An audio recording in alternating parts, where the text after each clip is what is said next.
Okay,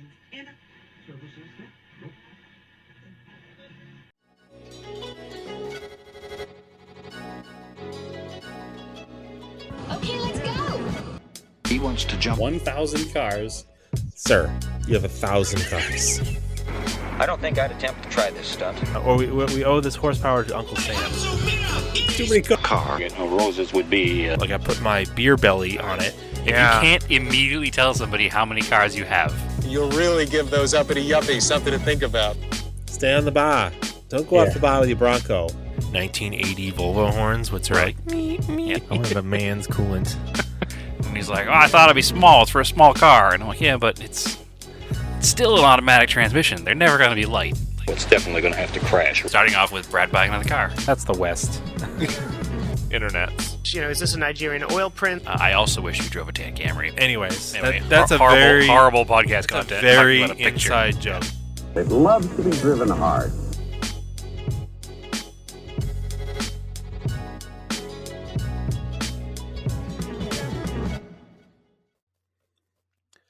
Welcome to Auto Off Topic. What's up, Brad? Not too much, Andrew. How you been over these past 3 weeks with no shows? I've been pretty good. Yeah, I just got my computer back. It was it jumped time like your Eclipse. So, Are you calling me out because the Eclipse isn't fixed yet? no, I'm just saying I had a computer breakdown. This computer is from 2013, which doesn't feel that long ago, but it's 11 years old. Say it's So it 20 years apparently the newer hard than the drive failed. Eclipse. Listen, in the grand scheme of computer life, 11 years old is pretty old. Yeah, no, it's definitely not. I think. It's definitely not normal to use one computer for 11 years anymore. So it's probably due to the fact that it's not a Windows machine, I'm sure. Yeah, apparently Apple built these Macs a lot nicer. It's a 27-inch iMac, which they don't, and it's the widescreen Retina display, which they don't make anymore. Like if you buy an iMac now, it's only 24-inch screen, and it's like a square. It like looks like the original ones from like before this one. And everybody's like, that's really annoying because I really like these ones. So I was like looking, I was going to buy another Mac because I was like, well, I got 10 years out of this one. I don't mind spending $1,500 on it because it's going to last 10 years. But I'd have to buy like, to get the same performance or better performance, I'd have to buy like the little Mac Mini thing now that's like a little cube and then a separate display. And I was doing all that research and I was like, it's gonna be like $2,000. Cool. Annoying. And then everybody's like, especially on the Discord, we're like, it probably needs a hard drive swap. And I was like, okay. So I looked into that, and apparently these have, an old school hard drive that spins. And in the last 10 years, everything's gone to solid state drives. And you can do a conversion to these, and the conversion's like $200. So I'm like, all right, let me look into that. But the front of these Macs is basically solid glass, and you have to remove that glass by by cutting the adhesive. So I likened it to trying to remove a windshield from a car without breaking it, which is possible, but extremely difficult. Like sometimes people do it when they're doing restorations if they want to save the glass, right? Sure. Because normally when you need a windshield, they just, if it breaks when it's coming out, it's whatever. And I was like, well, I really don't want to do that. So then come to find out, this guy that back in May, I went to the Salem High car show, and I had the Talon, and I think when I was looking up stuff after the show, this person had a picture of it, and it was like, oh my gosh, what's his username? It's like Andy Computer Tech or something. I don't think he listens. So Okay. But he owns Andy the Salem tech guy. And he like had a picture of my Talon because he liked it. He's the guy's around our age, so he's into those cars. But anyway, come to find out, I was posting about how I loved this machine on like Threads or something, and he was like, "Yo, you can just like replace the hard drive, and I can do it right at my store because he has a store in Salem." So, shout out to Salem Techsperts. It took a few weeks because the thing was having a lot of trouble. They're trying to port over like the original software and stuff, and it was like being really difficult because the hard drive was really, really bad and failing. That's why it like shut down on me mid podcast one time or whatever. But like for $300, they fixed it for me. Oh, that's totally worth it. So yeah. And I didn't have to worry about gaining the skills to remove the glass without breaking it. So yeah, it's totally and it worth seems to $300. be- It saved you $1,700 that way. yeah, and it doesn't throw away a computer. Nope. Because I was trying to figure out a way to, because the screen is really nice. Like there are ways I could have bought a converter for like $70 to like use this as just a screen. Okay. But It's weird that the new ones it's have fine. a square shape, like because everything is in like a widescreen format widescreen. now. That's so strange. Come to find out, people really love this model machine. I didn't know it at the time. Like I just bought a decent machine. Well, at the time, it Like was all you could buy. Like it's not like you tried to buy something super special. It was just that was the Mac at the time, right? Like but you just got in it's- at the right time. I mean, the thing's like it's all aluminum, it's glass. It was funny. I kept the box. It's that really like millennial thing of like keeping boxes or stuff. That's like a meme. Okay. I still had the box, and I was like, yes. So like, because it's a super awkward shape to like transport, so I had all the styrofoam in the box to like bring it, and I forgot this thing's like 40 pounds. Like it's super heavy. Oh, it's the whole computer inside the monitor, you so know. it makes sense. Yeah, It's funny. but I had done like a RAM update. I literally just threw away an Xbox it- 360 box, so I get it. Yeah, right. I it's like I don't know. I still have like iPhone boxes. Like, what do I do with them? Throw them in the trash. But I don't know. It's but it's like I kept my camera box because it's like if I need to have it serviced and I gotta mail it back to Canon or whoever's gonna service it, it's like I need a good box for it. I don't know. Just throw a label on it and drop it in a mailbox. No box needed. It's fine. Yeah. But so anyway, Anyway, that's we're back. Why we were Yeah. that's why we're back. Computer seems to be running great. Seems super fast. I think it's faster than it definitely starts up faster and it gets through programs faster. So it was having a hard time when I was doing editing I'll tell you that and doing photo editing. on so- my end, the machine that I've been using since I moved out here now says battery not good, throw in trash by new. So I've never seen that message before, but it seems to stay working if I leave it plugged in. So I'm not going to stress too much about it right now, but it seems like I may have an issue in the future too. And the funny thing is that I did buy a new machine for doing the podcast, and it won't work with the Blue Snowball mic for some reason. So that is really weird. yeah. Because it's just a USB mic. Yep, should be very simple, but I'm sure And there's I should no probably drivers. No, doesn't seem to have any drivers. It seems to be something that just doesn't work right. So I should probably dig deeper into that because this machine here is also damn near 11 years old. So, and it's not a Mac, so it's not nearly as good at that time. I mean, it was a good computer when it was new, but I mean, it's like we don't throw away old cars for the most part. sure. So it's like I'm getting to the point. It's like we got to stop throwing things away if we can fix them. I mean, that's always kind of been It's our mantra. Like, try to fix something first before you throw it away. yeah, Some stuff, unfortunately, is just not, you're not able to anymore, and you have to throw it away. it's not but serviceable. some stuff is, and even non-serviceable stuff. Once enough time has gone, people have figured it out. It's that's the whole conversation people have had about cars since the dawn of fuel injection. Like, oh, these cars are not serviceable. But you know what? Guess what? They are. When LED taillights first started coming out, people were like, what happens if it goes out? You can't fix it. Well, guess what? You can. So, I mean, just the Eclipse, when I was having that running problem before, I mailed out my ECU to somebody to rebuild it. Like 20 years ago, rebuilding an ECU was still like a lost art. You just found another good one. So things change and things can be repaired. And if something's worth holding on to, it's worth holding on to. It's not obsolete if you can update it. But yeah, I don't know how old this machine is exactly, but I should try to figure out something. So it's getting up there. Okay, just as we were talking about how everything was great, Zencaster crashed on us. So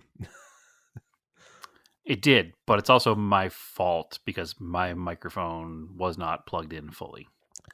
Some things are better, some things are the same. It is what it is. So anyway, I think we're going to end up talking about what we did. We've been doing we had some events to do. So yeah, we basically said that we didn't waste our 3 weeks of no recording because we did some cool stuff. I mean, for me, there was like 2 weeks of doing nothing, but this last week, but it culminated in some cool stuff. Yeah. Basically, we went to the Rolex 24. We talked about going there. So it's Friday night. A week ago, last Friday night, we were in Daytona watching the BMW M Challenge race. Yeah, it's the Michelin Car Series? Pilot Cup or Sports Car Series. Yeah. Casual motorsports enjoyers. I don't obsess over the details of stuff sometimes. No, I think the classes are TC for touring car. Yep. And GS for Grand Sport, maybe? Yeah. I didn't realize that Hyundai, to jump right into it, had gotten so goddamn cool that they were running touring car Sonatas. Yeah. And they remind me very much of like 90s touring cars, and they're super rad, and I'm super down with them now. Mm-hmm. Hyundai N is really rad. It's very, very cool. But anyway, we'll get to that. Daytona itself. Yeah. I have been to the track before. Mm-hmm. A lifetime ago. So when was the last time you think you were at the 500? 1997 seems to be what I remember as the last Daytona 500 that I went to. Because I know I was there before Dale Earnhardt had ever won the event. And I think it was the year before. And if memory is correct, he won in 98. That sounds correct. I believe you're right. Yeah. So I was there in 97 was the last time. And I think it was a Jeff Gordon win. Mm-hmm. These are my best memories. I don't. If it was 96, maybe it was 96, but I'm pretty sure it was 97. I know I was in high school. Those sound right. I know I flew down there with my father for a whirlwind weekend. I think we landed, went to the race, maybe stayed one night in a hotel and came home. I'm pretty sure is what happened. It was different then, that's for sure. The facility was significantly less modernized. Yeah. From what I could see, because when you go to a NASCAR race and you have a single NASCAR ticket, you don't have the same access that you have as a Rolex 24 ticket holder. And that was probably the thing I noticed more than anything was the amount of access you have as a Daytona 24 ticket holder. Yeah. It's pretty much unlimited. It's pretty awesome. Like, I think you said it best, honestly, Andrew. You're like, yeah, you just kind of go anywhere you want until somebody says you can't be here. Exactly. And with NASCAR, it's more like go to your seat, go to the concession stand, go to the bathroom, go back to your seat. So having full reign of the track was just wild. growing up a NASCAR fan, and honestly, I didn't know what touring car racing or sports car racing really was as a kid, just because it wasn't covered anywhere. There wasn't any coverage on TV. There wasn't, I had knowledge of it from reading magazines, but just it wasn't really in my main interest, which is weird now because it is so much of a main interest. But at the time, I just didn't know. So I didn't know you could have this access. I don't know what it would have been like to go to the Daytona 24 in 1997. Maybe it would have been similar to what it's like now, but to what it's like for me going there to that race now after growing up going there NASCAR events was just mind-boggling. Yeah. I've never been there for a NASCAR race. Luckily I'm going in 2 weeks. But it's like, I think the appeal of IMSA, and this is how they market it, is that you do have the access. And for a 4-day ticket, it was $140. Yeah, which is probably half of a NASCAR 1 4-hour ticket. Yeah. So you could do, if we were there on Thursday, we'd have gone and see stuff on Thursday. But you can go Thursday through Sunday. If you've got children under 12 are free, which is a bonus. Amazing. And because once they're 12, they can buy their own ticket. Yeah. But still, if you got a couple of kids, like, that adds up buying tickets, right? Oh, it does. I mean, it adds up going to the movies with kids, let alone Yeah. going to a week-long racing event. Like, Yeah. that's a really cool bonus. And so, and the other cool thing is, like, Daytona is such a weird track because everything built up around it. Like, I'm sure when they built it in the 50s, there was nothing really out there. Sure. But it's so developed that you're in a city, which is interesting because it's unlike it's weird. Every Everybody's other fine with it. Yeah. It's like unlike every other racetrack you ever go to, which is out in the middle of nowhere, unless it's a street course. Yeah, it's everybody is talking about Laguna Seca right now because the neighborhood committee is suing them to shut it down when the racetrack pre-existed there, obviously. But like we went to Daytona this past week, and you can certainly hear race cars from the street. It's not quiet by any means, but there's just commerce and apartments and everything all around it, and nobody cares. And that's the way it should be because the racetrack was there first. And well, it is in the heart of, like, the Speedway built that town, right? So, for sure. But also, we were there on an unmuffled day, right? So if they're just doing a track day there, I'm sure they have a decibel limit. You probably can't even hear the cars inside. I'm sure. I mean, and to that point, we took some time. It's a 24-hour race, so while the race is going on, your tickets allow you to come and go as you please. And rather than eat track food all weekend, we did, we did spend some time in the local restaurants around the racetrack. And, you're right across the street in a parking lot of a restaurant, and you can hear the cars still, it's in the background. But then when you go in the restaurant, you can't hear the cars, so nope, it's fine. It's not that big a deal. It was a good little. That was kind of neat too. I mean, as far as the experience goes, like you wouldn't leave a NASCAR race and go have dinner, like because the race is only 4 hours long. But in a 24-hour race, like you need to take that little break and walk across the street. And it's Florida, so unfortunately, visit the chain restaurant across the street. But it was definitely an experience for sure. But it's nice though because you don't usually have that opportunity when you're at a racetrack because you're out in the middle of nowhere. You've either brought your own food or you're eating racetrack food. That's a valid point too. I didn't think about that. So from like a spectator, like that's why I like going. I've now done this twice. I'm like, I'll probably go not every year, but every few years I'm going to go because it's just a fun, different experience.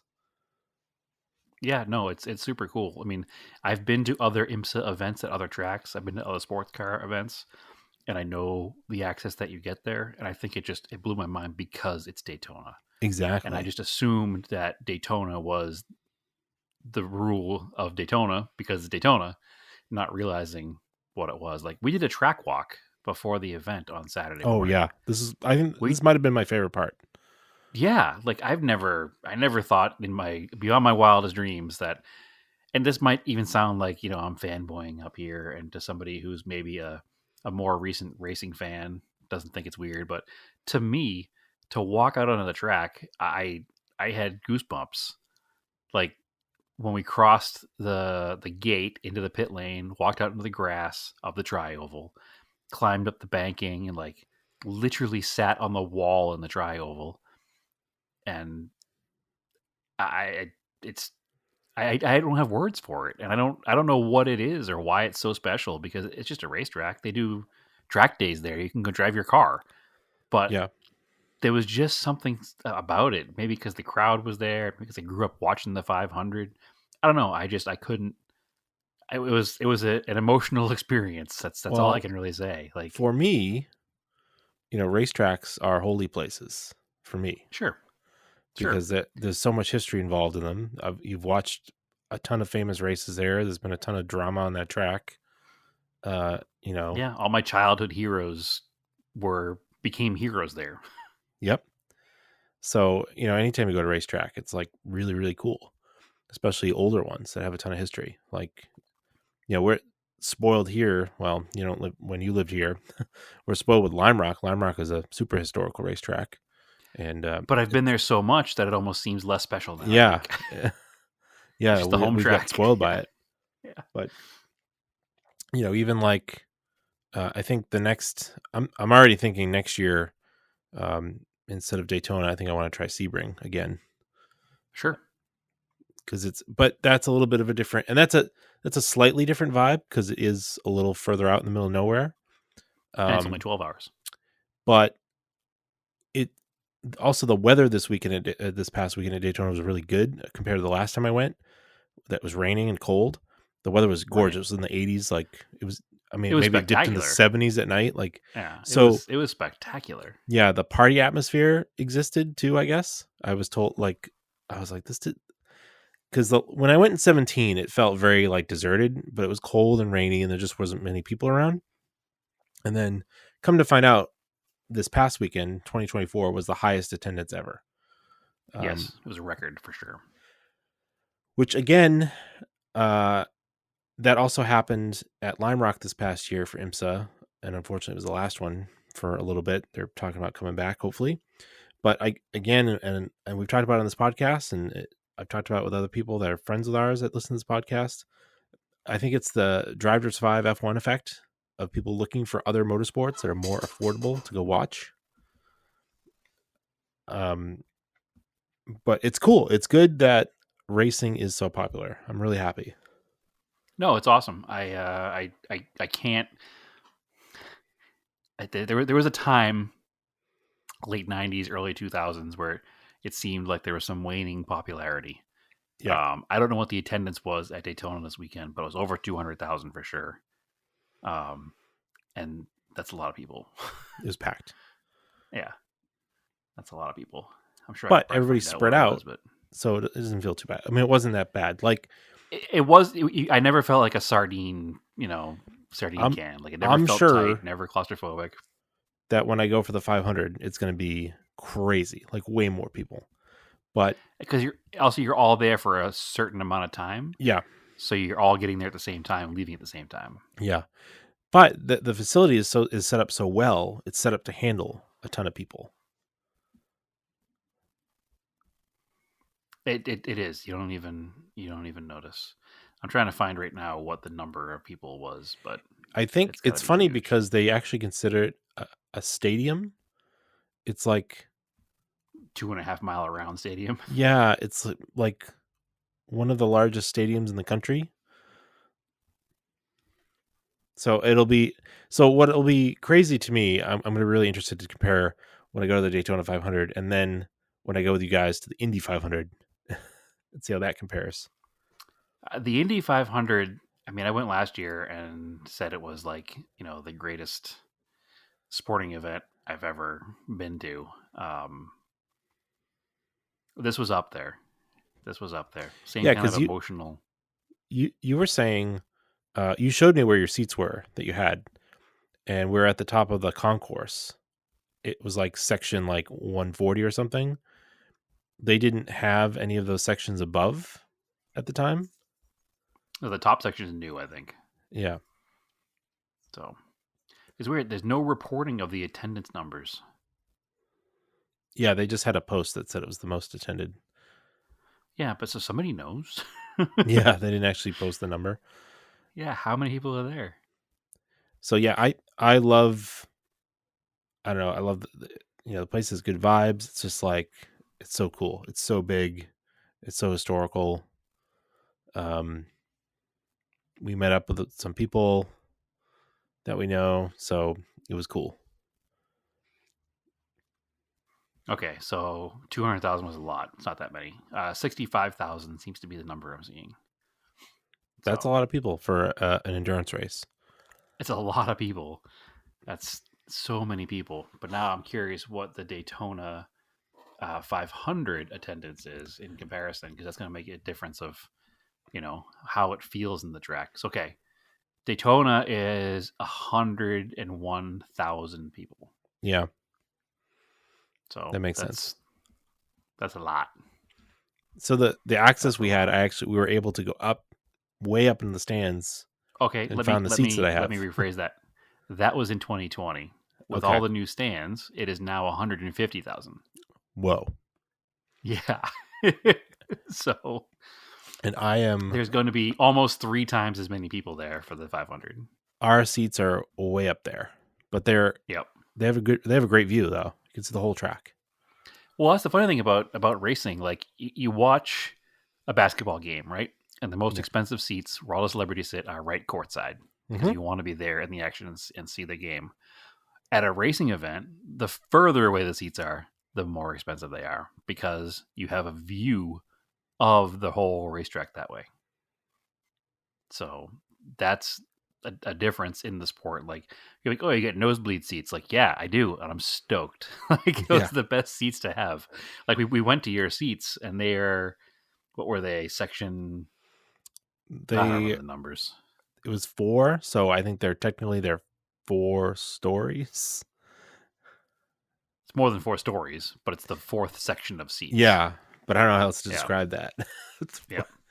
If it was the 4th floor of the building, it'd be the 4th story. So you basically need to bring an oxygen tank because you're that high in the air. So that's fine.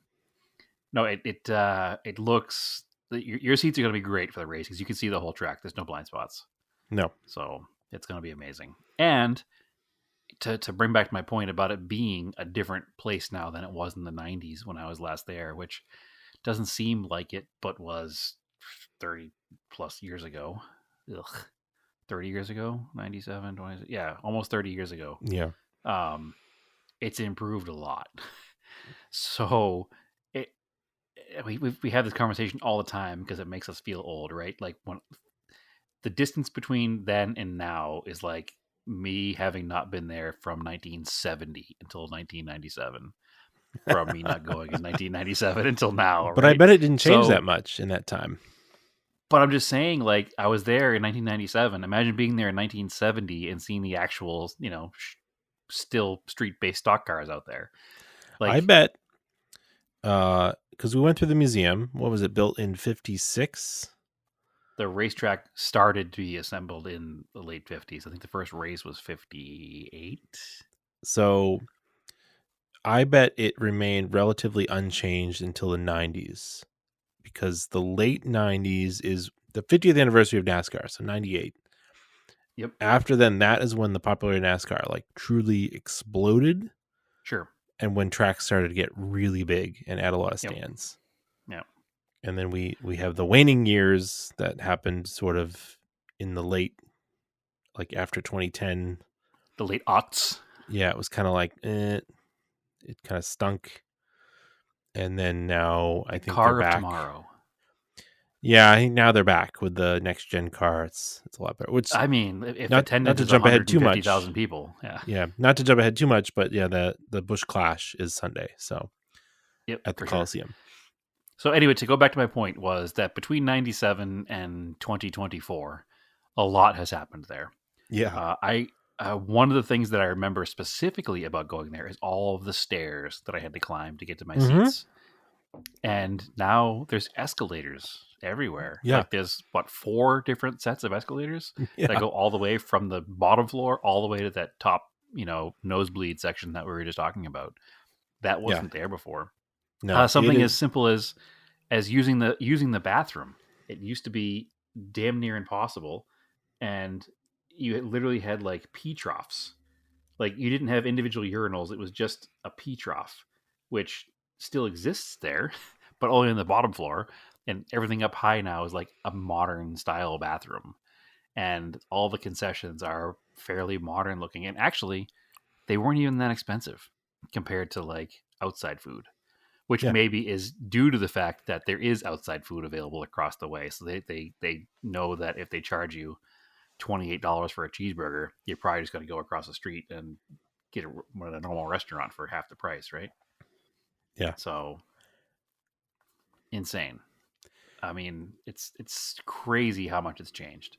So it truly feels, cliche to say it, but it truly feels like a world class facility now. Whereas before, it just felt like a really big Saturday night short track kind of Yeah, setup.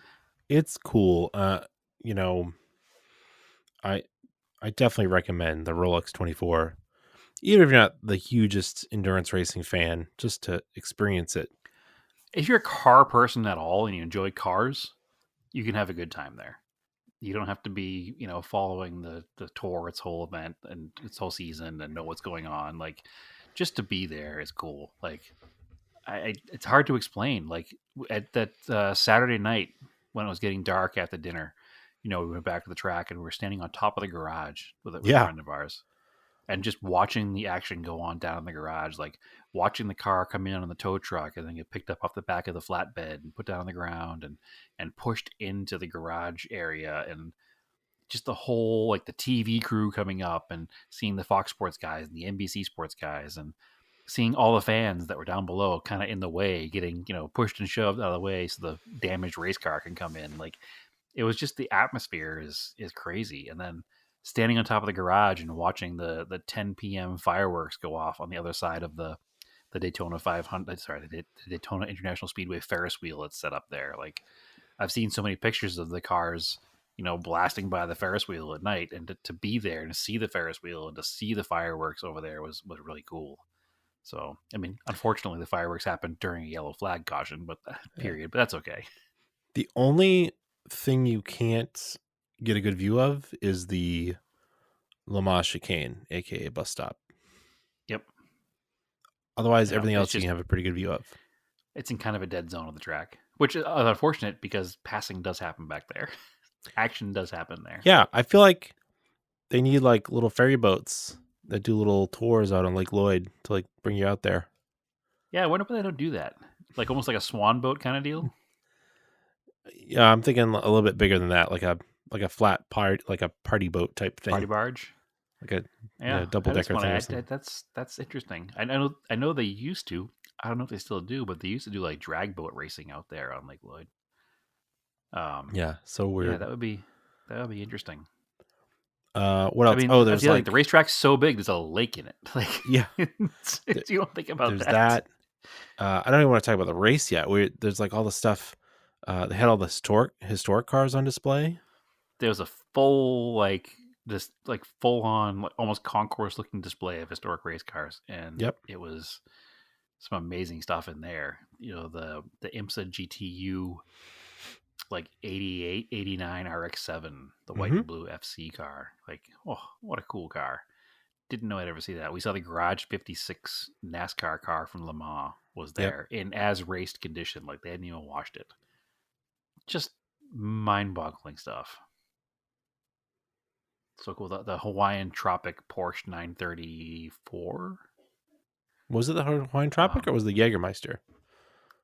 There was two. That's right. That's right too. It was the Jägermeister car. Mm-hmm. There was no Hawaiian. I don't remember now. No, there's no I Hawaiian remember Tropic seeing there. a Kremer 934 and going, "Oh, that's so cool." I think they were both Jaeger cars. So cool.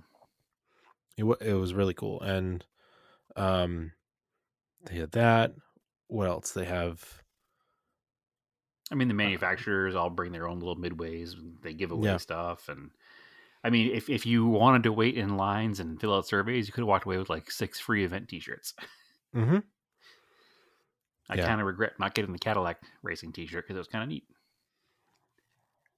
Yeah. So, But yeah, the race started at 1:30 on Saturday yes, and went 1:30. till 1:30 or 1:29 on Sunday. Yeah. Spoiler alert. And There were 2 Jägermeister cars and a Brumos car. That was Yep. the other one.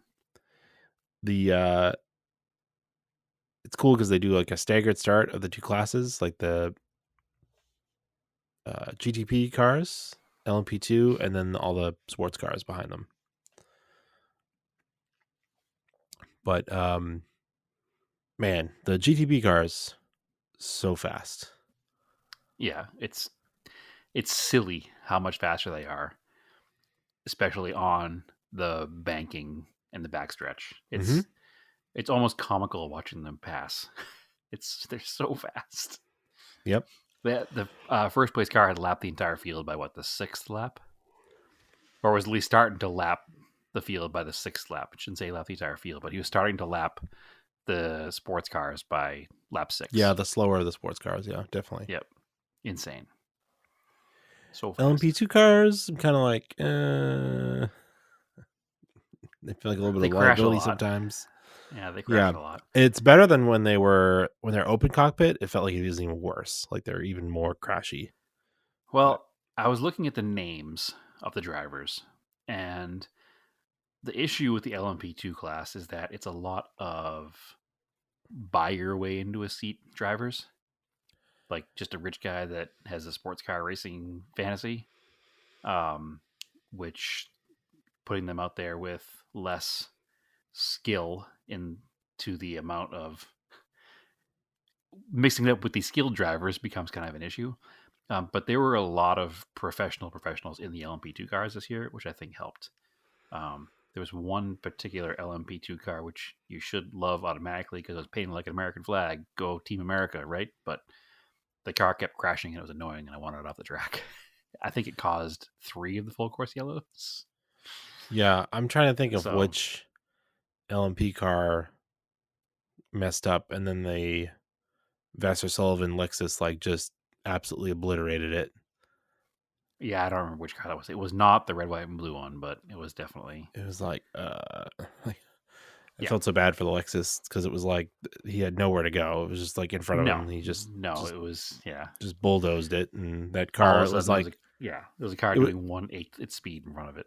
Yeah, we're like, I think we're like 10 minutes in, 15 minutes in, and they had to bring that in for like a full rebuild. Yep. Yeah, it wasn't good. Bad start. But it is what it is. It's part of racing, right?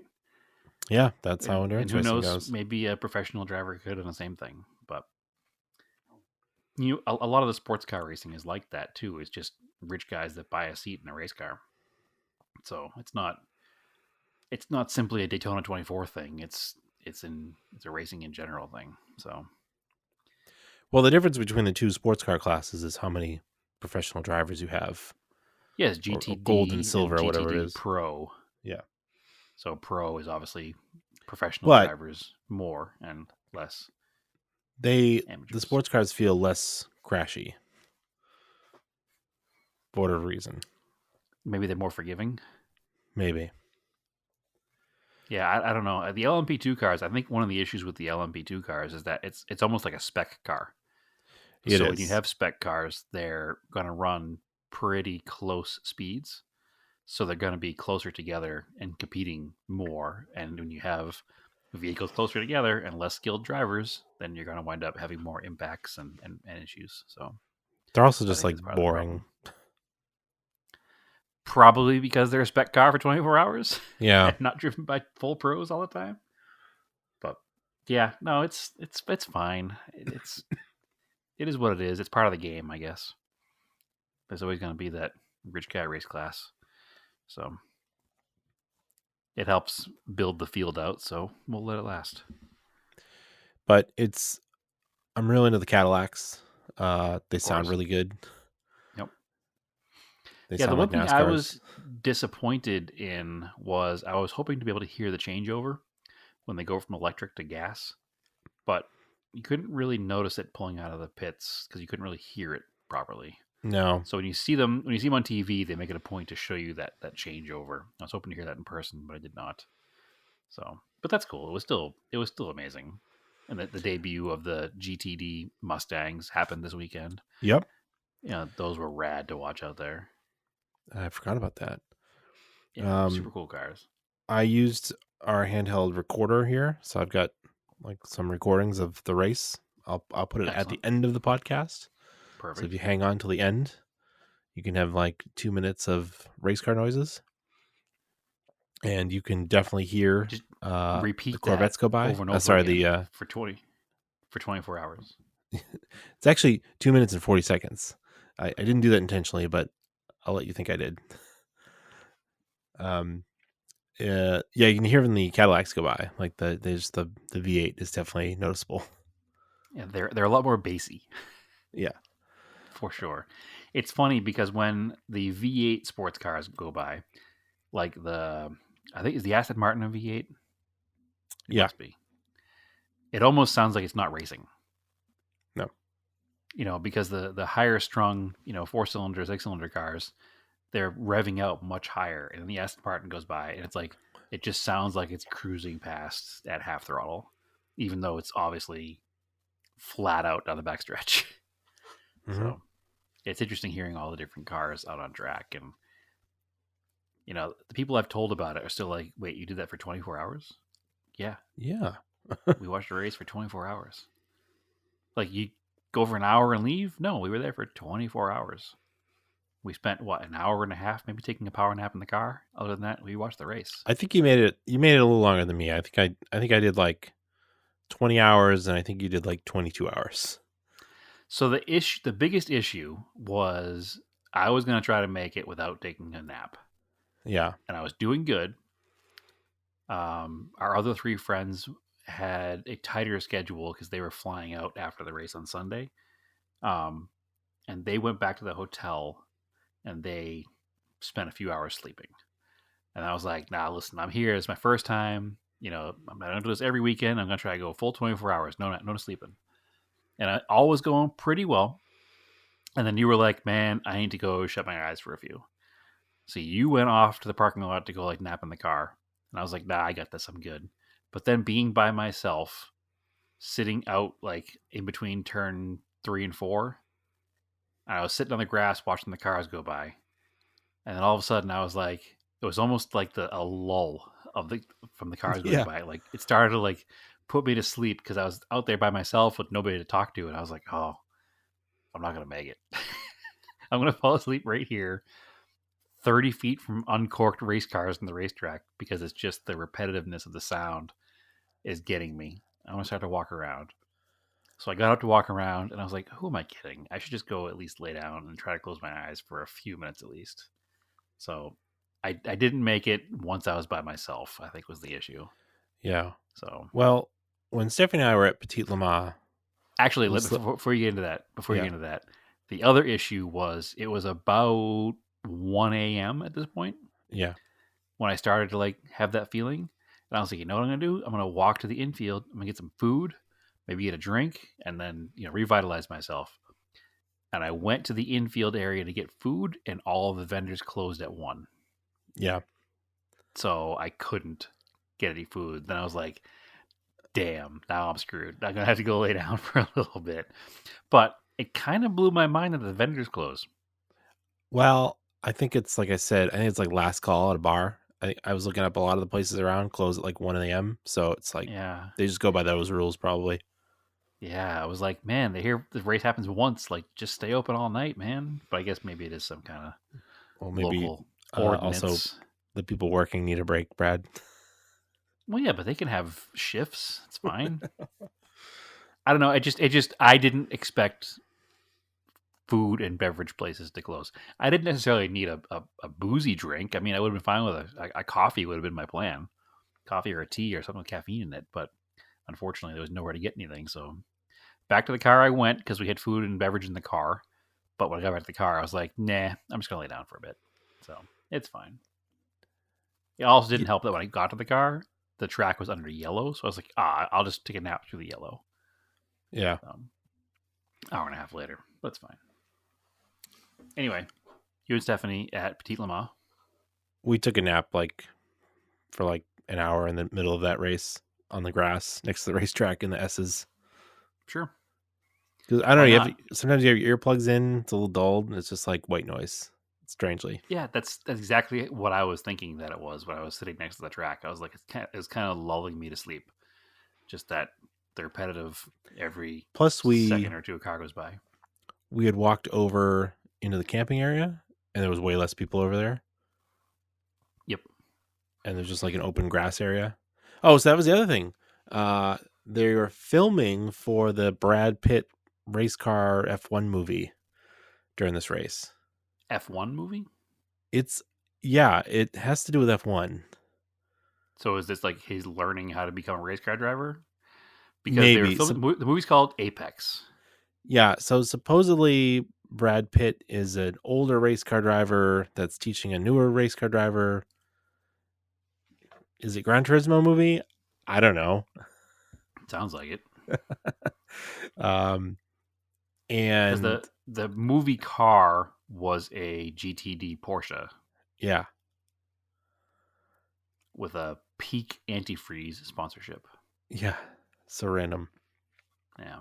Like and a then NASCAR looking car. Yeah. And then where we had sat down, they had a fake movie campsite, which is weird. I was trying to figure that out. You're like, what is going on in this little campsite area over here? Why are there all these weird lights? Like, oh, they're filming a movie. Yeah. Brad Pitt was not there, though, unfortunately. No. We didn't get to meet any celebrities. If there were any celebrities in that little scene, I didn't recognize them. But I will look for that scene in the movie and be like, I know what that was. I was right there. Yeah. That's turn 4 at Daytona. So, yeah, there's it's a GTD Porsche 911 with a Peak antifreeze livery. It was participating in the race, but not racing. No, racing. they made it the whole thing, but because at one point in the night, both cars were parked in the garage area. Yeah, I don't know, but they made it the whole night. I saw a post about maybe the actual race team because they had a fake race team on the transporter. Oh, so there were more cars just in the garage area? Maybe that's what it was. They weren't the actual race cars. Who knows? I don't know. I don't know how movies are made. Exactly. It's kind of a mystery sometimes. Yeah. I just watch them. But it was very Days of Thunder vibes. Putting film cars out in the actual race. Yeah, and speaking of that, Jerry Bruckheimer was the Grand Marshal.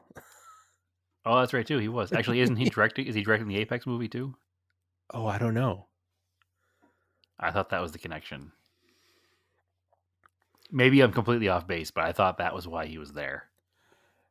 It might be. I don't know. I don't know enough to dispute that. I'm not gonna go on record with that. So I could be wrong. I mean, I am on record, but I'm not gonna sit there and say that was definitely what's happening.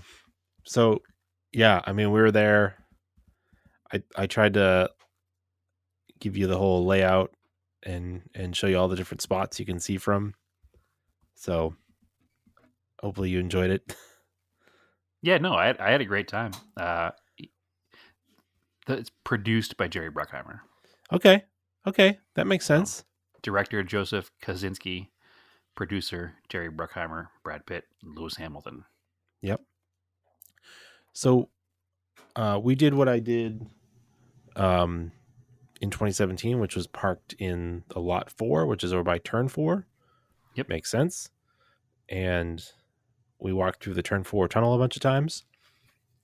Which is also really cool.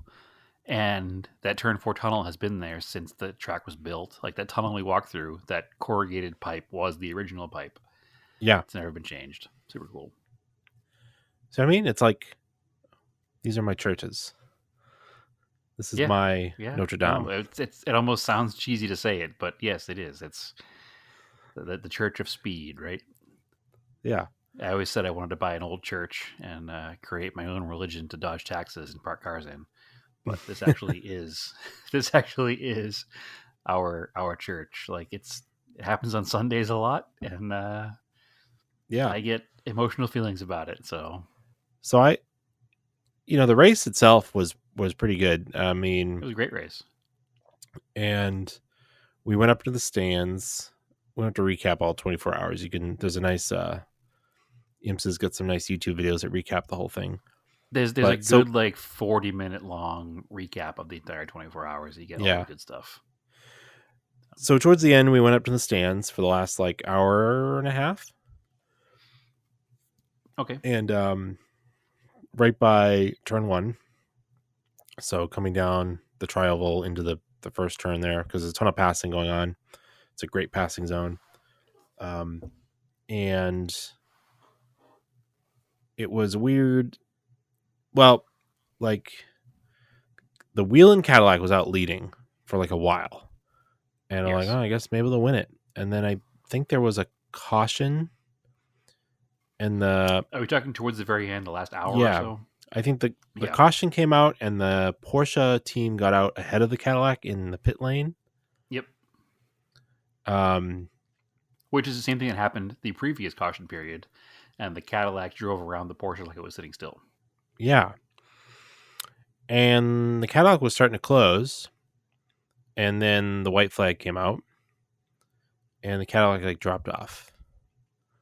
And it was unclear what happened, but to us in the stands, the race had gone 24 hours, and then apparently it went a minute short. It went 23 hours, 58 minutes, so it came real close. And per was the some big rules, complaining. It didn't change anything. From where I was standing, it didn't look like it was going to change anything. Everybody was so spread out. The Cadillac was catching, but I don't know what happened. Maybe they ran out of fuel or something. The Cadillac was catching, and then it fell off real hard. It wound up being a little over 2 seconds behind the Porsche in the end. So it wasn't going to make up that 2 seconds. No, lap. and the third place... The Porsche ran one of the fastest laps it had all day with 2 laps left. Yeah. So there was no way. Third place is the Acura, I think. Yeah, the third place Acura was too far back to make a difference. Almost 15 seconds or so. Yeah. Maybe 12 seconds, something like that. So a Penske car won, which apparently that was kind of cool because a Penske car apparently hadn't won since 1969. Correct. Which was interesting too, because that is the car that won in 1969. There's a giant Sunoco mural at the front of the racetrack. Lola? It's a Lola, yeah, with Mark Donohue driving. So yep. Yeah. Well, also 2 drivers ran the entire 24 hours then. Not 3. Crazy to think about. So yeah, it was neat. It was neat to see a Penske car out front. As much as I wanted to see, the Cadillac take the win, but it is what it is. No, that was so that was really, really cool. A really great time there, and I want to go some more endurance races. Yeah, no, I'm full in on it. I'm full in on it. But while we're speaking of Daytona, did you watch any of the NASCAR Netflix show? I've watched the first episode and a half. I've only watched the first episode, which starts at Daytona for the Coca-Cola 600, I believe. Yep. It's the first race of the playoffs. So that it's 5 episodes, and it only covers the playoffs of 2023. Yes. But when you were watching it, were you doing the thing like, oh, I was just there. Like you knew where all the stuff was, right? 100%. Like they're in the garages. Like, oh, I know where that is. Like it's cool. Yeah, now. 100%. And I was sitting there next to Naomi, and I was like, hey, remember when I took the picture of the Acura on the flatbed? That's the garage right there. I was standing on top of. It's just like, oh, yeah, okay. Yeah, you doing the Leonardo DiCaprio like pointing at the TV meme? Oh, 100% the whole time. Super excited about it too. But again, that's that. Like you just said, that was our church. Like it was so cool to be there, and it was so cool to just be watching it on TV again. and being like, I was just there. I was so excited. I was just there. I can't wait to like watch the Daytona 500 on TV and be like, see that right there? That's where Andrew and Stephanie are. Oh, and so that was the other thing. During the fan walk, they let everybody sign the wall, and they let people sign the start finish line. Yep. We threw an Auto Off Topic sticker on there, and one on the wall We up did. by the start finish line. So if you get a close enough shot of a car crossing the start finish line, look at the top of the Y for an Auto Off Topic sticker. I mean, I'd be surprised if it's still there, but we'll. I'm sure it's not there. I think they repaint the start finish line and the wall between the two races. In fact, speaking of painting, there was a guy walking around with a white rattle can and a black rattle can, and literally just spray painting the wall anytime somebody wrote anything offensive. Mm-hmm. And I asked him if that what he was doing, and he's like, "Yeah, anytime anybody writes anything that's offensive or political, I spray over it." Fair enough. So yeah, it's easy, good enough rule for me. Keep it fun. But it was funny watching the Netflix show. Even when they went, like Denny Hamlin goes to his trailer, I'm like, I recognize where that is too, because there's like fancy trailer areas of like. Yeah, when you walk out of the garage straight towards turn 4 to the tunnel, it was the fancy trailers on the right. There was a guard sitting in the front of it all night. So, but yep, that's exactly where it was. Actually, Catherine Legg walked right in front of me, walking to her trailer when I was walking to the car at nighttime. I was like, oh, that's Catherine Legg, 1 foot away from me. Nice. Neat. Yeah, we saw Jordan Taylor walk in. Yep. Who else? That's all I recognized. Yeah, there's a couple people. I saw other people in racing suits, but I couldn't tell you who they are. Those are the only two that I saw that I actually recognized as famous racing drivers. It was Michael Andretti. Did you see Michael Andretti? Yeah, we saw him. He was like around the garage when we were there. Oh, because it's Wayne Taylor Racing Andretti Autosport. Sure. He was busy getting ready to be rejected by F1. Crazy. Yeah, insane. So anyway, the NASCAR show. It's basically Drive to Survive, the Formula One Netflix show, but for NASCAR. Same production team, I'm pretty sure, also on Netflix. I think they're trying to get that same energy that the Drive to Survive series brought to the first episode was cool. To the series. I'm in, man. I've never listen. I've been a NASCAR fan most of my life. There was a time where I was kind of anti it, but I'm back. I've known about it for years. I've known how everything works. I learned things from this show. So it's I'm watching it with Stephanie, so it's helping her learn more about what I'm talking about. Naomi watched it with me as well. Like Stephanie didn't realize that. Like I was like, yes. So, and right as I said it, then they started explaining it. I was like, yeah. So Hamlin is on the Joe Gibbs team with Joe Gibbs' great grandson. Sure, but he owns the other team that has Bubba Wallace and Tyler Reddick, and is co-owner with Michael Jordan. Right, which is wild. So which already feels like that is a good thing for a reality show anyways, because there's like inherent drama there. Yeah, and it's Michael Jordan on top of it. Like, that's going to bring in a whole nother level of viewer that you didn't have because it's people that like Michael Jordan. I didn't realize what a baller Denny Hamlin was. Yeah. Like, I didn't realize the man had a private jet and, a huge compound on the lake with basically a hangar on property. Like, I didn't realize it was that level of money in that man's life. But it explains why he owns a NASCAR team now. Yeah. He has to do something with his money. And I listen, didn't know. Hamlin's kind of a heel in the sport right now. But that also makes him kind of neat because like everybody's hero is Dale Earnhardt, right? Yeah. And I mean, Hamlin's kind of the Earnhardt of today. Like, he's a no apologies. I'm out here to race. I'm not out here to do anything but, like me or not, that's what I'm going to do. And I came away from the show with a little bit more of a respect for Hamlin than I had going into it. So I'm stoked on this show. I mean, listen, we shoved NASCAR down your face last year during the season. If this show happens now, it's going to suck us in even more. And we're going to be like, half auto off topic, half NASCAR podcast, and I'm here for it. I'm sorry if you don't like it. I didn't realize Hamlin had 50 wins but no championship. Yep, it's crazy, right?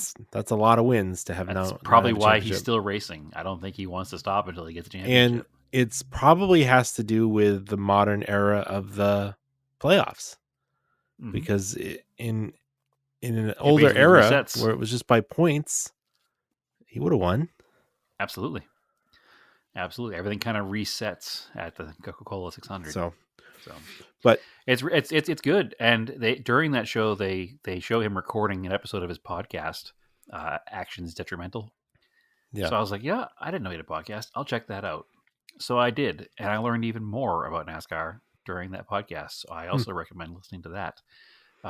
One of the things I didn't know, I assumed if you made it to the Cup Series, you were set. yeah, You were good. Like you were a couple seasons of the Cup Series and you can retire rich and be fine. But it's not true. Some of the lower level guys that, are just there, like the like Eric Jones and those kind of guys out there. Those guys are like $150,000 a year employees. yeah. Which, while not an insignificant amount of money, is certainly not private jet amount of money like Hamlin has. And you're working your butt off for that kind of salary every day, flying around the country, doing different racetracks. Like, it's not glamorous if you're, making 150 grand a year or 200 grand a year, or whatever the minimum salary is. You're what they call the journeyman driver. Yeah, I assumed that everybody out there was a multimillionaire. And they're not. The other thing the show remind me of was the Priest crash. Like, I forgot about that. Yeah, you know who didn't forget about that? Ryan Preece. Yeah, I mean, I thought the guy was dead. That was bad. We all did. But We all did. anyway, enough about that. Enough about motorsports. I mean, no, we could take a couple more minutes. Like, watch the NASCAR show. It'll really make you respect Denny Hamlin more if you already don't. One of the things that he talked about in his podcast was why he has so much coverage on the show. And he says that, listen, he goes, the team producing the show are not racing fans. They're a production team. He goes, which is what makes the show different than any other NASCAR show there's been, because they wanted to make a good TV show and they don't know nothing about NASCAR. They want to make a show that everybody wants to watch. So they had to pick drivers that they could talk to that they thought would be ones who would be standing on the final race, because you don't want to have all this coverage of a guy who's knocked out in the first round, because you had to make this whole show about everybody. He's like, so, they chose the drivers they wanted to talk to. And, I think it surprised everybody come the end of the season when all of a sudden it's Ryan Blaney who's winning the championship. And, we don't have a ton of coverage of Ryan Blaney. So all of a sudden the last couple of weeks of the season, they're scrambling to get more coverage of the guys I think are going to be in the final four of the event. And it was funny to see them try to like shift as they went along. They needed to predict what happens as it goes on. So I'm looking forward to seeing how that progresses too. But I came away from it, like I said, with a lot more respect for Hamlin. I already liked Bubba. Watching him in this was like, it made me like him even more. And I think one of the coolest things is it's really not edited. So the driver is just talking like normal humans and swearing and having normal conversations. And that's another thing that Hamlin talked about in his podcast, where he was like, part of the reason there's so much footage of me is because I wanted to give them a good show. And I basically told them, I won't say no to anything you ask unless it makes me like super uncomfortable. Like, as long as I'm fully clothed, I'm not going to say no to whatever you want to film. So that's what he did. And that's why there's so much coverage of Denny Hamlin, because he allowed them to. So anyway, I think it was cool. And you should clearly he's catch up in both things. A shrewd businessman. For sure. Because part of being a race car driver is marketing. Yep.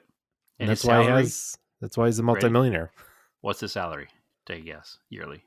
Just not including his endorsements, just his actual racing salary. His actual racing salary? Yep. Like his base pay from Joe Gibbs? His base pay from Joe Gibbs Racing. And this is not bearing in mind that lower level guys are less than 200 grand. Oh, I bet his base pay is like 200 grand.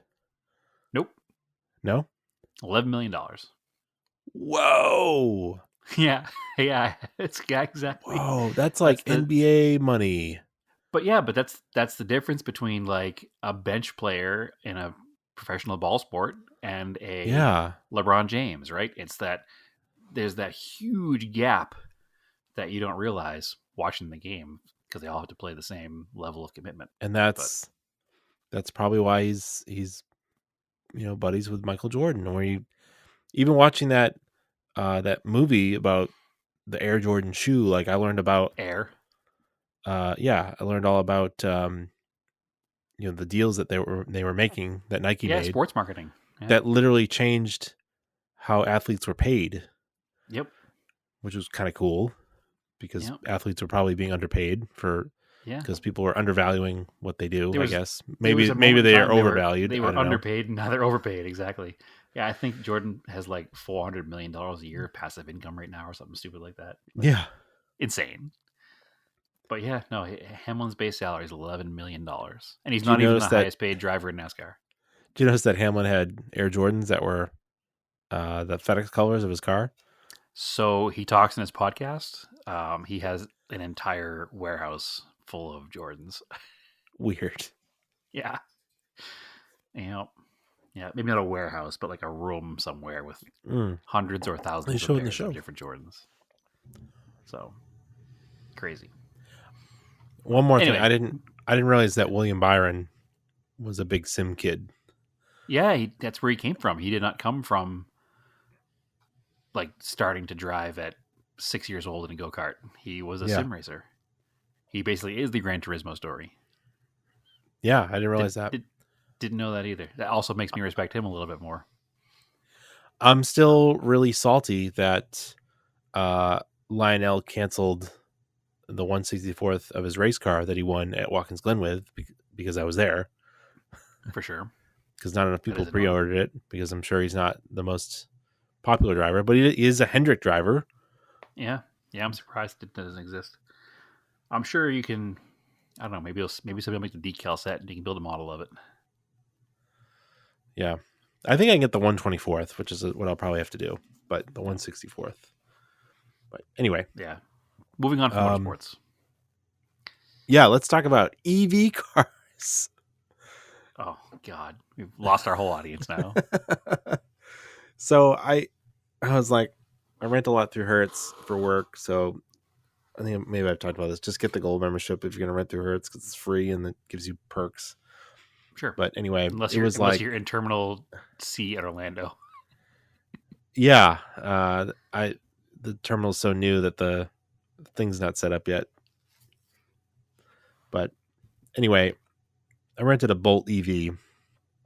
Never really dealt with an electric car before. I was like, this is a good time to try it. Sure, because we don't have too far to drive. I knew that we're only going a certain distance. We weren't just driving everywhere. Because it was like 35 miles between the hotel and the racetrack. Yeah, I know. It's like, and from the airport to the hotel, or roughly. And I know that I've taken trips with you before, and we've driven thousands of miles on a trip. So that would not have been the time for an EV. But I was like, let's try it out. We're not. Because the other thing, we're just parking the damn thing for 24 hours, right? So, as a car, it's fine. It's a car. Yeah, it works just fine. I have no problems with it. It drove nice. It's quiet. We drove it into Orlando first because this is an aside. We found through social media there's this really cool hobby shop that is a hobby shop / camera store, which is a cool crossover. All of our interests combined. Yeah. Yeah, really cool place. Like old school Art Deco building. Been there for like 50 years. They do film processing still inside. So super cool.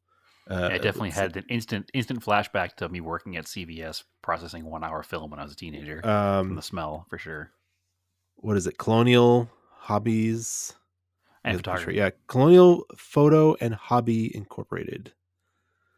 Hobbies and cameras. Store. I gotta post a picture of it because it's super cool. If I wasn't traveling light, I would have bought way too much stuff. So yeah, they're good prices. Good price. I did buy a set of paintbrushes because I needed a set. And my local hobby store actually didn't have good paintbrushes that I wanted. So we'll get to that on Scale Autocast. But yeah, driving around, not a big deal. There's good chargers in Daytona. After I queried our Discord group and downloaded like 4 different apps for finding chargers. Very frustrating. This is And the then problem. That doesn't count the 4 apps for using chargers. Yeah. No, there were 4 apps for, one was for finding chargers. Then each charger has its own app to use it, except for the one that we found the last day that just used, that you just swipe a credit card. So like a gas pump, which is what every charger should be like.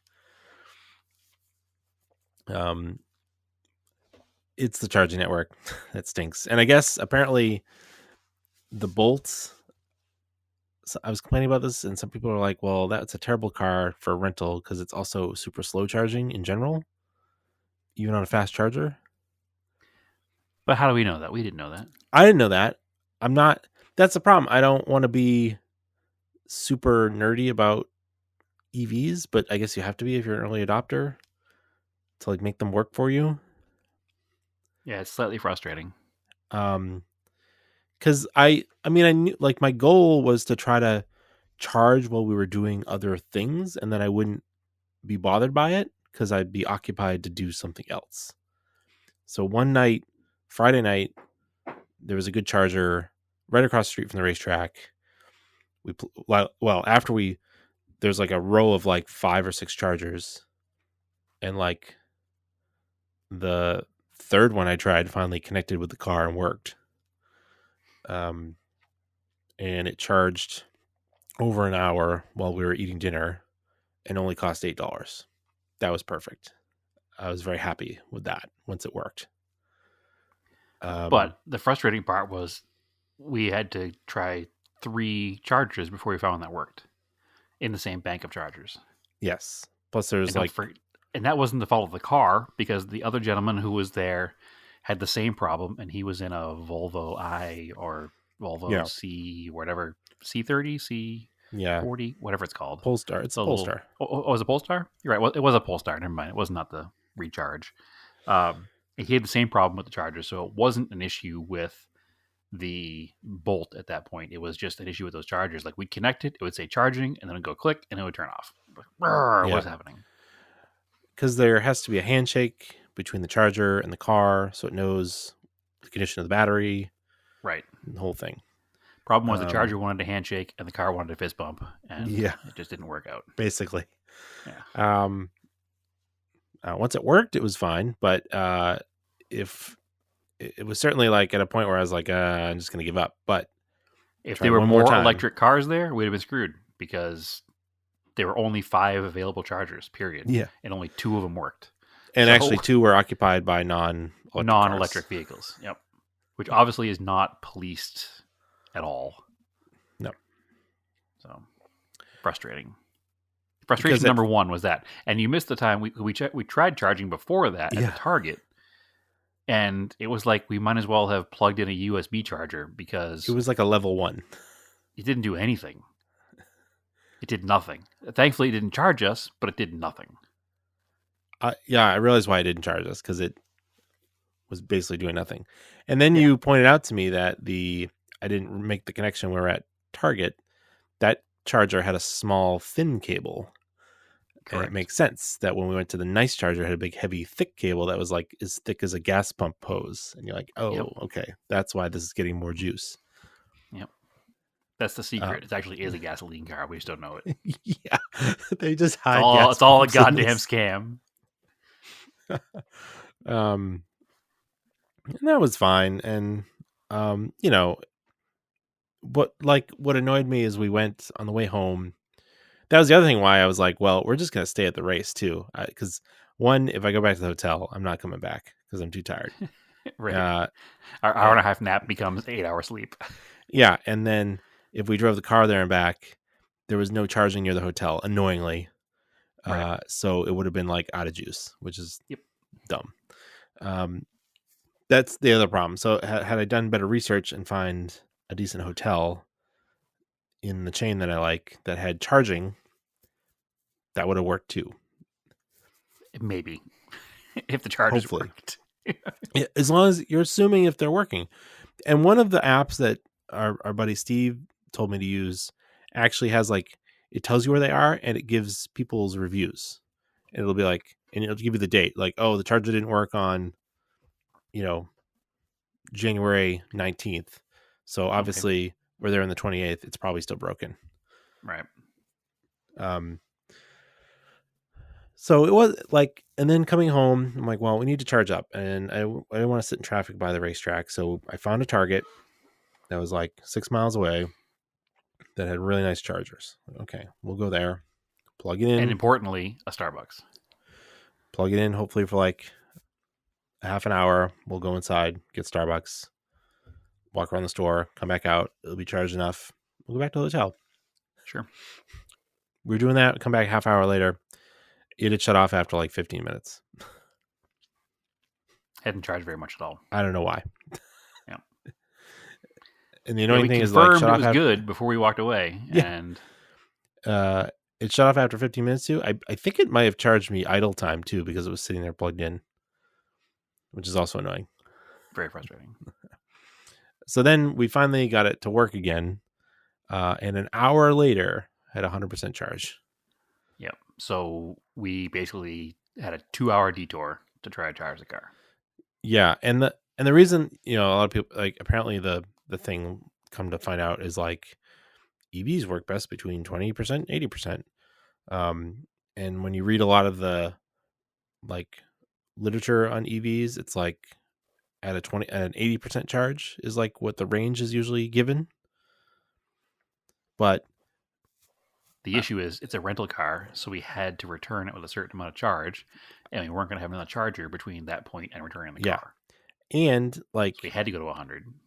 Even I thought I was being very gentle with the throttle most of the time and doing at or below the speed limit. This thing just sucked down the range. Like, Yep. It just didn't feel like a very efficient car for some reason. For a tiny little car too, like, it's not a big vehicle. No, and it felt like it. We were talking about that too. Like, it was a decent enough car, but at the end of the day, in order to buy an electric version, and why they're having a problem selling electric cars probably, is in order to buy an electric version of a car this size, you're paying for a premium car and getting an economy car. Exactly. It's a perfectly acceptable economy car, but it's a $37,000 economy car. It's a $37,000 economy car that has the equivalent of an 8-gallon gas tank and gets 25 miles to the gallon. Right. Yeah, you get less than 200 miles of range. Like, it should get $37,000 Chevy Aveo. It should feel like it should be like a Geo Metro and get like 40 miles to the gallon. Yep. Of electric range. That's just my opinion. People argue with me, but I don't know. It's like that's... No, and listen, even if you're in a car with a 200-mile range, gasoline takes 3 minutes to fill, so it's less of an issue. And but gas pumps aren't broken, and there's way more of them, and it would be fine, and it wouldn't be $37,000. So there's so many negatives. We wouldn't have used up nearly half of the charge just to go 30 miles. It would have used like a 16th of a tank if I was driving that gingerly, like hypermiling. Yep. And again, neither one of us is anti-EV. We're not trying to sit here and be like, it's not there yet. And if you have a 240 volt system at your house and you can charge overnight and you have one at work, EV is probably the way to go. But if you don't have that situation, it's going to be tough to justify buying an EV right now if this is the situation you're going to deal with. And listen, maybe a different car other than the Bolt would have a better experience. I don't know. But like I said, that Volvo owner had the same issue with the chargers that we did. I like the way the car drive, and compared to the Elantra that I rented earlier in the week that had a crummy CVT and like no turbo and was like that rubber bandy CVT action. Yeah. I would much rather have an electric car with just a constant torque band. Well, here's where we go back to our other conversation and I get back on another subject that is a sore subject with some of our listeners. What, the Rogue? Camry The Hybrid Rogue love. is the number one choice? No, Camry Hybrid love. Like, it just works. Camry Hybrid, our Maverick Hybrid is great, and you get that instant on torque when you're first accelerating, and the switch over to the gas engine is pretty seamless, and you get 50 miles per gallon, and you stop and fill up at every gas station in town. So I actually read a thing earlier today, like Ford cannot build enough Mavericks still. yep, 4 shifts at the plant, still a markup at the dealerships. Yeah. Still a waiting list if you want to buy one. And for the hybrids, And people love the hybrids. And they're I get it. cutting the production of the electric F-150. So, and GM today just said, hey, we're cutting our electric production back a little bit and going back to making more hybrids, because right now hybrid is the way to go.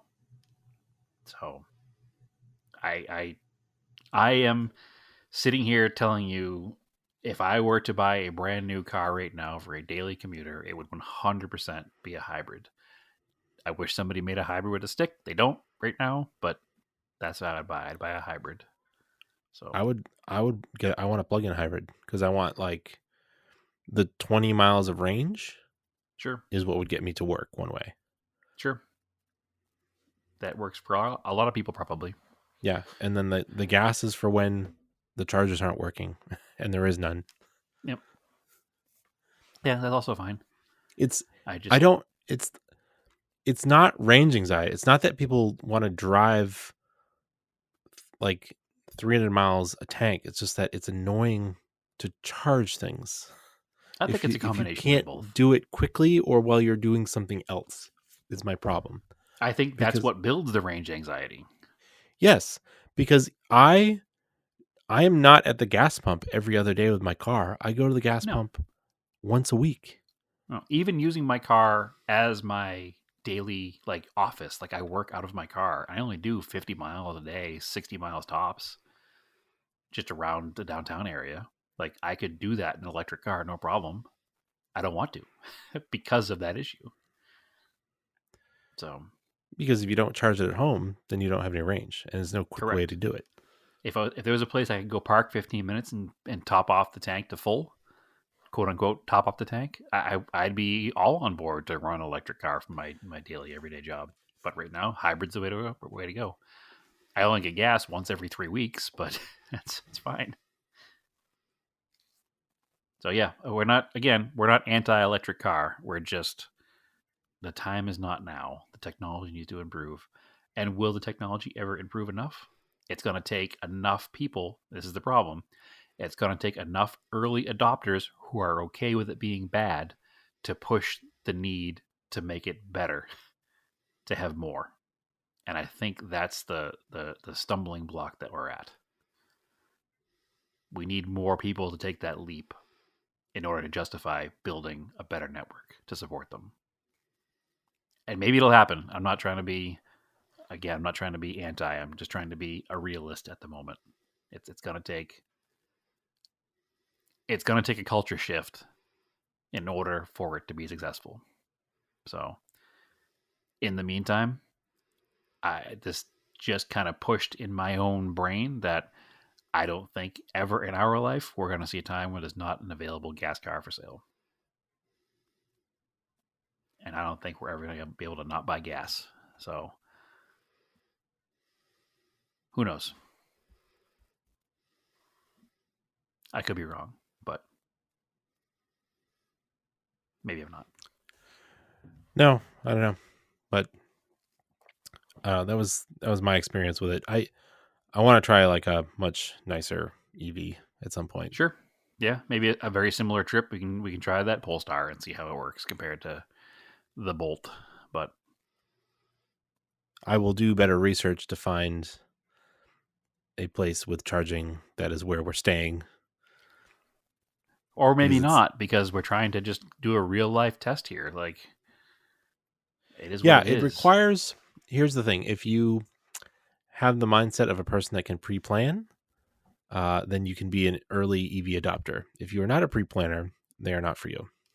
Yeah, exactly. And I don't know if anybody knows this, but Brad here, not a big planner. So I don't know. I guess we can go a little bit longer because we haven't done an episode in a while. Do you have any project car updates, or you haven't gotten anything because you've been busy? I right? don't. I've been so busy with that trip, and I had, my parents were here in town for a couple of weeks. I did a bunch of cool stuff. Went to Barrett Jackson and the Future Collector Car Show with my father. Did all the local car event stuff here for Car Week when we could.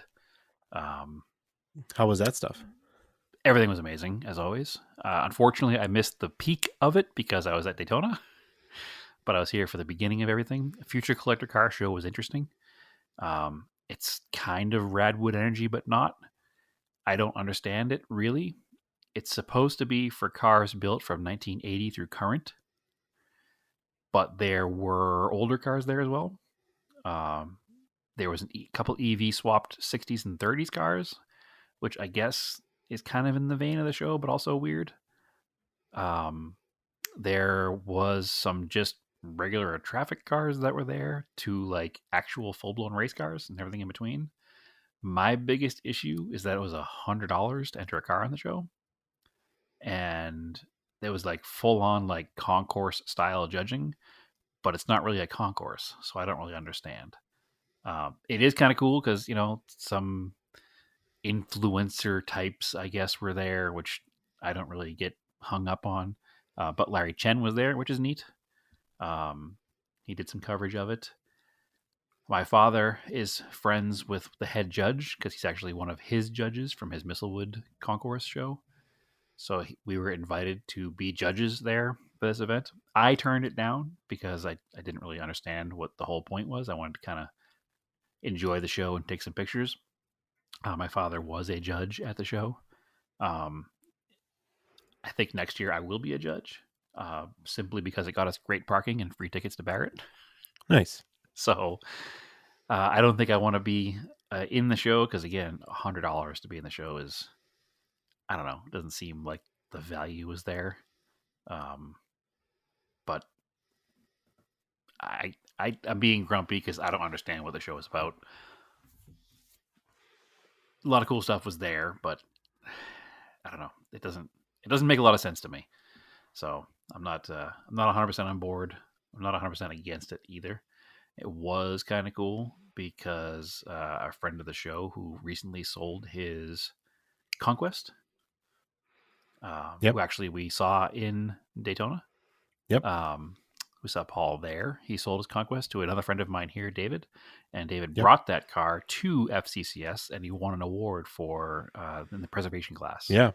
The best all-original car. So that was neat to see that car still doing well there in the preservation class. And then actually seeing Paul the following weekend was kind of cool.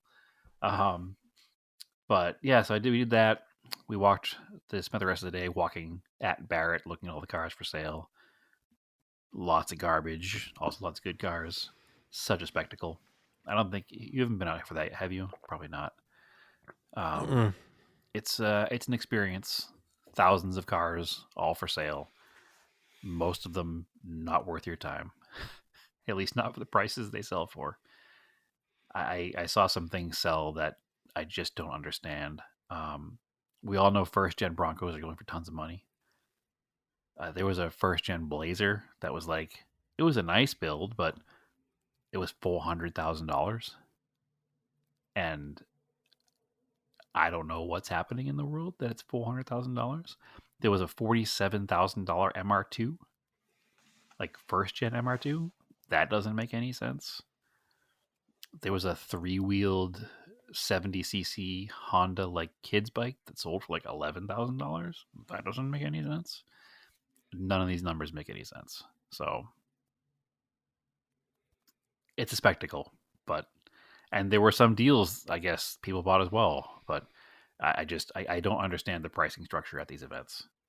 It continues to blow my mind every year watching the sales of these vehicles, whether it be too low or too high. Nothing sells for market value, it seems. Unfortunately, we had a rare rainy weekend here in Phoenix, and it happened to be the same weekend as the Arizona Concourse. And spectator tickets for the Arizona Concourse were $100, so I didn't feel like buying spectator tickets to go to a car show in the rain. So we attempted to go down there and see what we could see from the street, but they had it pretty well walled off, so we didn't see the Arizona Concourse. But we did manage to go to the the PAVS show, which is a little bit bigger during Car Week here, and some of the other local events that we got to take in. Went to the Martin Museum that you and I went to last time you were here in town. They've changed it up a little bit. I think you remember one of the things we were kind of mind blown by was that you could get in all the cars. Yeah. You can no longer get in all the cars. Oh. They've locked quite a few of them. The cars that are unlocked, you can get in, but they've locked quite a few of them, probably due to the fact that people suck, I assume. Yeah. Or just maybe due to the wear and tear that hundreds of people getting in these 50-year-old cars was causing. Who knows? But a lot of them are locked. A lot of them still aren't, but a lot of them are. Still a great spot. I'm actually going to a car show there tomorrow as well. So my father and I met Mel Martin, who owns the museum. He happened to be there that day, and we just struck up a conversation with some of the other people that were there that were working, and turned into a conversation with Mel himself.